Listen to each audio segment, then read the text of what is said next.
In this video, I will explain you how to play with a 3, 4, 5 triangle, specifically for statics problems, but that will be the same for any other engineering problem or math problem or physics problem. Okay, so let's look first at this F equal 200 Newton. Okay, we have the 200 Newton that is parallel to the 5. Okay, and we want to find the Fy and the Fx that is also on that side. Fx there. Okay, so you have to imagine that your 3, 4, 5 triangle is the scale of your force with Fx and Fy. So if the scale is respected, that means that your 3 divided by 5, so this side divided by 5, is the same at the same proportion than the Fy divided by F. Then this one divided by this one. So from that relation, we can write that Fy equal 3 divided by 5 times F. So in our case, it would be Fy equal 3 divided by 5 by 200. So your Fy will be, so that's 40, that would be 120 Newton. And for the Fx, again, the proportions are respected. So the 4 divided by 5 are equal, that's a 5. Oops, 4 divided by 5 are equal to the Fx divided by F. We deduce that Fx equal 4 divided by 5 times F. So Fx is equal to 4 divided by 5 times 200. And Fx equal 160 Newton. So just imagine that this little triangle is just a mini scale of the larger triangle. If you want to skip those steps, a good way to remember is like, I just look at which side is parallel to which one. So Fy is parallel to 3. So that means that the Fy will be 3 divided by the side that is parallel to the force F. So F3 equals 3 divided by 5 F. I just look at which sides are parallel together, and same thing for the Fx, this one and this one. So Fx parallel to 4 and F parallel to 5. On the left side, I did an example with ponds and with a 3, 4, 5 triangle in another direction. So let's call this force F2.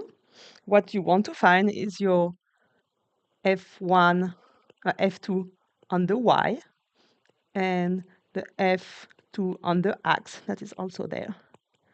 F2 on x. Okay.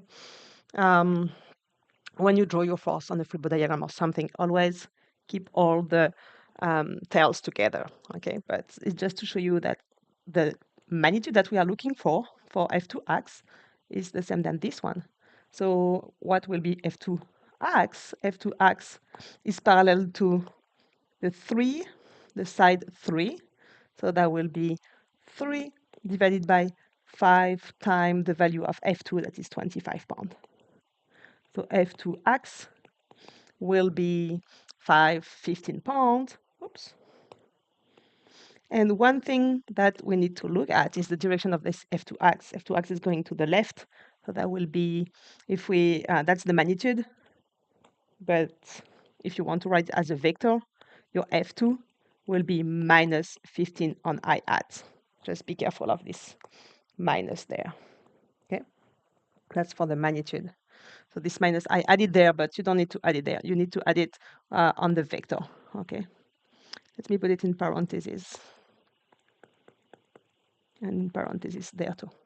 And the F2y, if we look at the F2y, we are parallel to, so F2y is vertical, so we are parallel to the vertical side of the 3, 4, 5 triangle. That is 4, so that will be 4 divided by 5 times the F, the magnitude of F2, that is 25. So the F2y will be 20 pounds. So now I can use the 20 pound and put it in the vector for the Cartesian notation form. And it's going up. so it's in the same direction than the y-axis, so plus 20 j hat. That will be your final Cartesian form for F2. For F1, I didn't write the final Cartesian form. That will be F1 will be Fx 160 I hat and Fy plus 120 j hat. So Fx 160, Fy 120 on j hat. Both positive.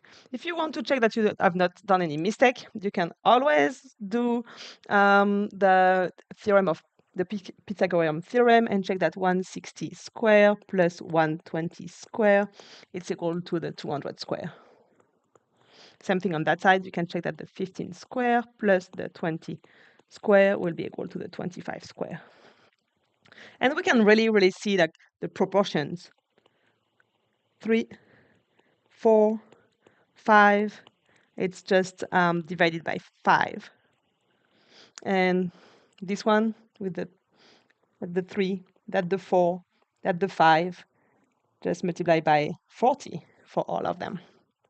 Oh, in that direction, so divide by 40. So that's how 3, 4, 5 triangle works. Let me know if you have any question. I will be happy to answer. Bye-bye.